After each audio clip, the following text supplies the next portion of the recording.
வாங்க வணக்கங்கண்ணா, நான் உங்கள் சொல்லியிருந்தேங்கன்னா சப்ஸ்கிரைப் திஸ் சேனல். கார்ட்டூன் இல்லைன்னா என் பாதி வாழ்க்கையே கிடையாது தோழர். இப்போ இதுக்கு கார்ட்டூன் அனிமே நிறைய பேர் இருக்கலாம், ஆனால் நான் அதை பார்க்கும்போது அதுக்கு ஒரே ஒரு பேர் தான் நாங்கள் வச்சு விளையாடிட்டு இருப்போம். பொம்மை படம்னா நாங்கள் வந்து நார்மலாக கேஷுவலாக இப்போ பார்க்குற மாதிரிலாம் பார்க்க மாட்டோம். சீரியஸாக உட்காந்த பொம்மை படம், நின்னா பொம்மை படம், சாப்பிட்ட பொம்மை படம் அப்படி பார்த்துட்டு இருந்தோம் தோழர். எப்போது அது சலிக்க ஆரம்பிச்சதுன்னா இப்போ தான் கொஞ்ச நாள் முன்னாடி தான். ஆனால் நான் அப்போ பார்த்த காலம் அது ஒரு பொற்காலம் தோழர். அவ்வளோ சூப்பராக இருக்கும். அதுவும் பொம்மை படம் பார்க்கணுன்றதுக்காகவே நான் ஸ்கூல் லீவ் போடுவேன் தோழர். எங்கள் அம்மா நான் தூங்கிட்டு இருக்கும்போது அடித்து எழுப்பி விடுவாங்க. அப்போ நான் தூங்கிட்டே இருப்பேன், நடிப்பேன். ஆனால் அதை முடிச்சிட்ட பிறகு நான் போய் இப்படி படுத்துட்டு அப்படியே டிவி பார்ப்பேன். ஃபுல்லாக பொம்மை படம் தான் தோழர். அது ஒரு பொற்காலம் தோழர். அதை விடுங்க. இன்றைக்கி நம்ம என்ன வீடியோ பார்க்க போகிறோன்னா மை ஸ்டோரி ஆஃப் பொம்மை படம். ஃபஸ்ட்டு பொம்மை படம் பேர் டோரா புஜ்ஜி ஒரு நல்ல கார்ட்டூன் தான் தோழர். எப்படின்னு பார்த்தீங்கன்னா சின்ன அனிமேஷன் வச்சு அழகாக இருக்கும். அதில் கடுப்பு என்னென்னா தோழர், குள்ள நரின்னு ஒருத்தன் வருவான் பாருங்க, அவன் தான் கடுப்பு. நீ பாட்டுன்னு எதனா ஒரு பொம்மை படத்தை காட்டு, நான் அமைதியாக பார்த்துட்டு போவேன். எங்கே இருக்குன்னு கேட்கொண்டு வரான். நம்ம சும்மா இருப்போமா? அதுக்கு அறிவு இல்லைன்னு சொல்கிற தோருக்கு பாரு குள்ள நரி அப்படின்னா அது திரும்பத்துக்குள்ளே அது ஓடுறோம். தோருக்கு குள்ள நரி அப்படின்னு இங்கே காட்டுவேன். அது இந்த டோராவுக்கு இருக்குது மந்தம். இப்படி திரும்பி டக்குன்னு பார்த்தாலே மாட்டிக்கும், ஆனால் அது பார்க்காது. அதிலேருந்து தான் தோழர் எனக்கு அந்த டோரா புஜ்ஜி மேலே வெறுப்பு வர ஆரம்பிச்சது. அதுக்கப்புறமா நான் டோரிமோனுக்கு போயிட்டேன். இப்போ டோரா விட்டுருவோம், அவ்வளோதான். டோரிமோன் வந்து என் வாழ்க்கை தோழர். அது வாழ்க்கைனா இப்போ போட்டால் கூட நான் டோரிமோன் பார்ப்பேன். டோரிமோன் அவ்வளோ சூப்பராக இருக்கும். நான் ஒரு இன்சிடென்ட் சொல்கிறேன், அது உங்கள் எல்லா வாழ்க்கையும் கனெக்ட் ஆகும். வச்சு பாருங்கள். நான் சொல்கிறேன்.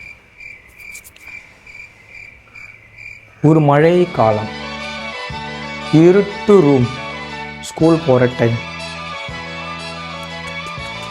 அம்மா தட்டுறாங்க, ஸ்கூலுக்கு டைம் ஆகுது ஏந்துடுறான்றாங்க. நம்ம தூங்கிட்டே இருக்கோம்.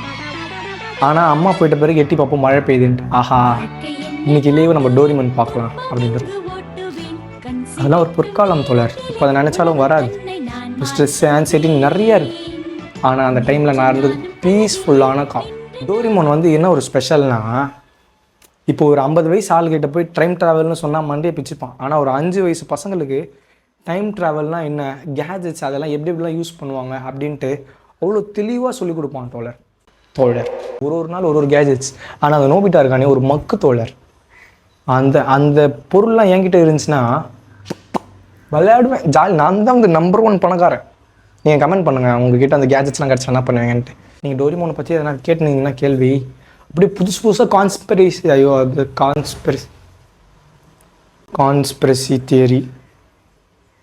கான்ஸ்பிரசி தியரிலாம் நான் புதுசாக உருவாகுவேன்.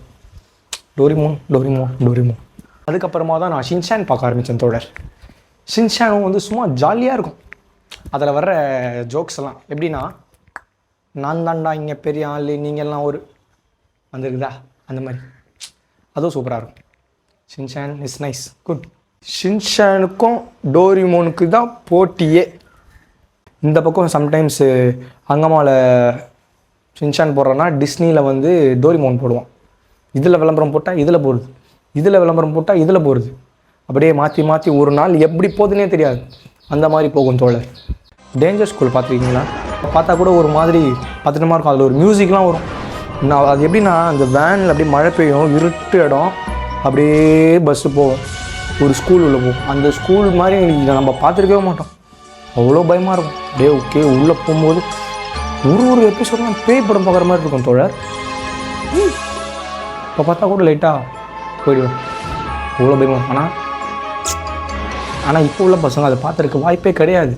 என் ஃப்ரெண்டு கெவின் ஒருத்தன் இருக்கான், டேஞ்சரஸ். அவன் சுட்டி டிவியே பார்க்க மாட்டானாங்க. அவன் வாழ்க்கையில் பாதி மிஸ் பண்ணிட்டான். அவ்வளோதான் தோழர் இன்னைக்கு வீடியோ.